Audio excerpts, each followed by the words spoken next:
John Gilmore on BBC Radio Lancashire. And a very good afternoon to you. Friday afternoon with you through till 4. Lots coming up on the programme today. We continue our Life of Grime series with pest control expert Ken Chadwick. He'll be with me in the studio very soon. News of the Lancashire Sinfonietta and a fabulous week of music coming up. And young people from Blackburn discuss the power of film. Plain White Tees, 1, 2, 3, 4 on BBC Radio Lancashire this afternoon. Now, my next guest spends his days dealing with what I'm sure he'd agree is the grimier side of life. Ken Chadwick from Harrier Pest Control in the county has to deal with everything from insect and mice infestations to house clearances and fumigations as well. It's a dirty job, Ken, but someone's got to do it, haven't they? Absolutely true, and usually it falls to me, John, and good afternoon to you. Also, as well, I think programmes, there's one on at the moment, it's on ITV, isn't it, where they follow the people who are dealing with grime all the time. I think as a viewer, people like to see what's in people's houses, don't we? Is it sort of does that strike you as a bit strange, really, or is that just human nature, really? I think it's very much human nature, John. Even as I go around my daily business, as soon as people find out I'm a pest controller, everybody has a tale to tell about the rat they saw that's as big as a cat. You know, nobody ever sees a small rat. They're always as big as a cat. And I think it's one of those unusual sort of jobs that people are genuinely interested in. So it's never difficult to strike up a conversation with somebody on it because they've always got a tale to tell. And some of these people that they show you, I mean, they go into real filthy houses, don't they, and clear them out. Well, one thing I can tell you, having watched a couple of those programmes, is they're nowhere near as bad as the truth. A lot of them I'm convinced are sanitised for public viewing because it probably wouldn't be acceptable just to show how bad some properties do get.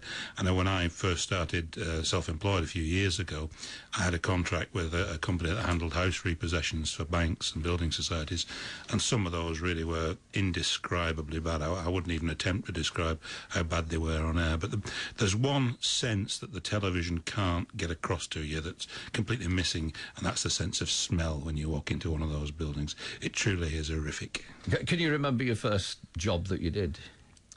House cleaner, yes, I can, funnily enough. It was in Manchester, and it was impossible to walk on the floor at any place in the house. I'm 6'2", but I was banging my head on the ceiling because I was actually walking 3 feet off the ground. There was that much litter and rubbish piled up.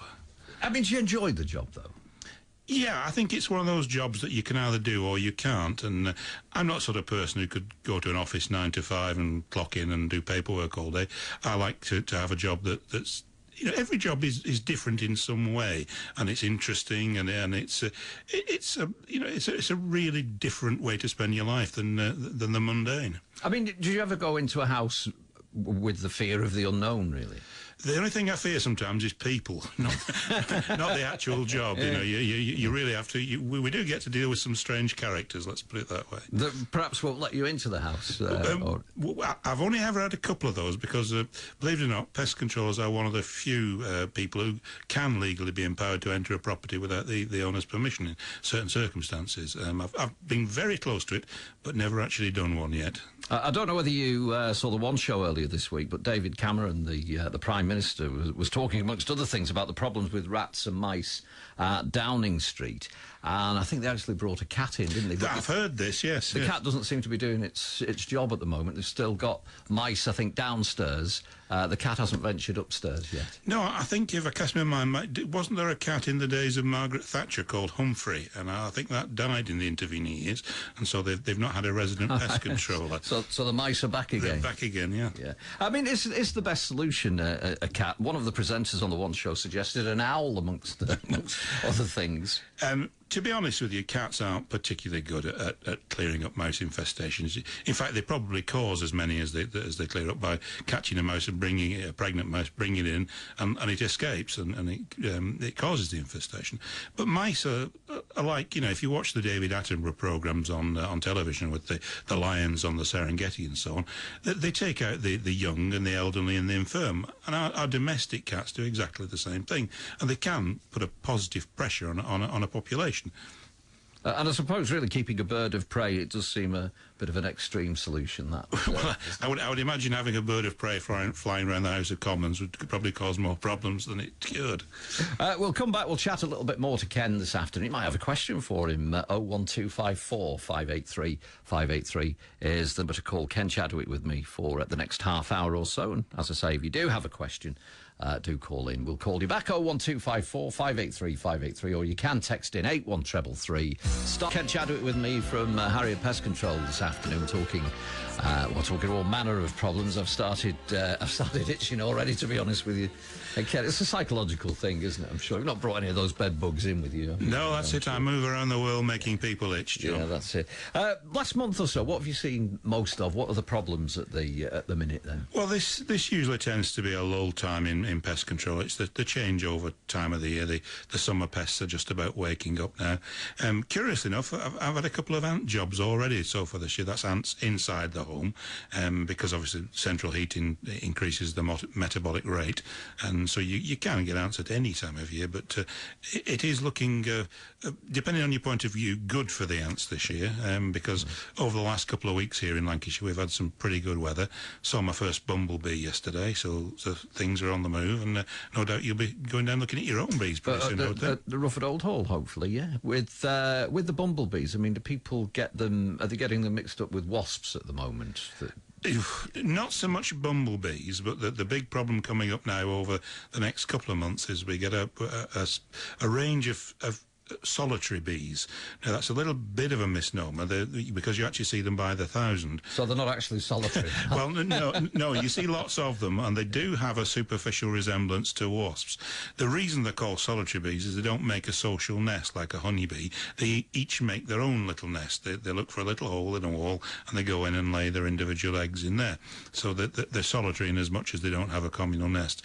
But it does get sort of really unbearable around April, May time, when there are a lot of them about, because people are constantly ringing saying we've got a wasp nest, and we've got to try and convince them that they're not. So, I mean, do they swarm around? Do they, do they swarm? They don't swarm as such, no, but you'll typically see sometimes several hundred of them flying up and down a fairly warm wall, looking for little cracks in the masonry, and very often where the drainage plugs are left out of window frames, you'll see them going in there, and people will be absolutely convinced that they've got wasp nests.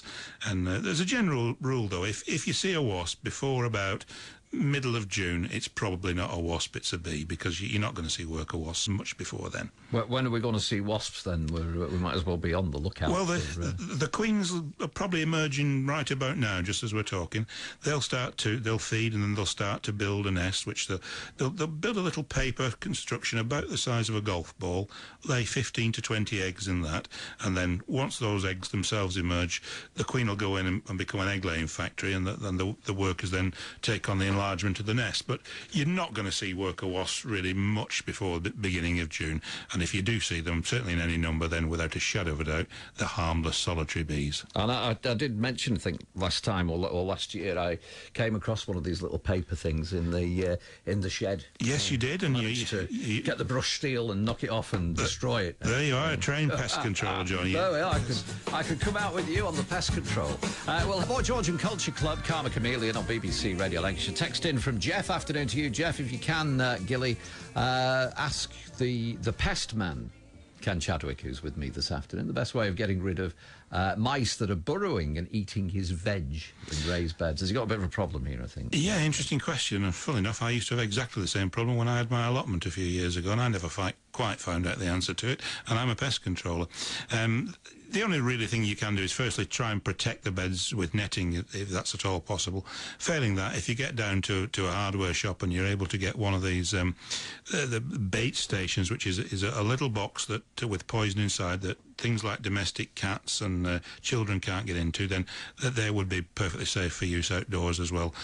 Failing that, it's back to the old-fashioned break-back traps. But if you're using those outdoors, make a little enclosure with some bricks and a slate, something like that, where the dogs and cats can't get in and harm themselves with it. Right, let's go back indoors now. Big problem, you were saying, bed bugs. Are we ever going to see the end of bed bugs? I think it's going to be a very, very long battle, John. It might be a bit dramatic dramatic to say that they're out of control now, but my personal feeling is that they're getting that way. Interestingly enough, though, I'm in discussions with a chap at the moment whose primary job is training police explosive dogs and army explosive dogs, and he's actually trained a bed bug sniffer dog now, which is supposedly very, very accurate at finding bed bugs, because it's very, very difficult for me to find them when it's in the early stages of the infestation. It would be terribly useful to have such a dog. The problem we've got is, in order to keep the dog trained, we need a regular supply of bed bugs, and unsurprisingly there aren't many around in the UK. So if any listener wants to volunteer their bedroom for the purpose of scientific research, I'm more than happy to pop along and sort it out with them. Yeah, you know, they just have to breed a few bugs for me. Right. I'm sure there'll be someone out there doing that. From sniffer dogs sniffing out the bed bugs, and as you say, a huge problem at the moment, the bed bugs, to a deranged crow that you're dealing with at the moment. Yes, I'm going straight out on that one after this show. Very, very interesting and quite disturbing. It's a little bit like Alfred Hitchcock's The Birds, because this is a very pleasant development for retired people, and there appear to be 2 pairs of crows on site, one of which is a huge thing, and it's completely deranged. It's already done a couple of £100 worth of damage by stripping out the wood from the window frames, and the dear old lady's in bed at night wondering what this banging is on the second floor window, and it's the crow tapping on the window. But it's now taken to attacking cars and dive bombing people. So I'm going to have to go and sort out this crow from Hades after the show's finished, and then it'll be no longer. Now then, also insects and oxygen scavenging. This is an interesting one. Yes. People tend to think of us pest controllers as being, you know, the flat cap and whippet brigade, but we do have some quite interesting scientific developments. One of which is this new technique for dealing with usually quite expensive items of furniture, something like that, or if your granny left you a Stradivarius violin and it's got woodworm.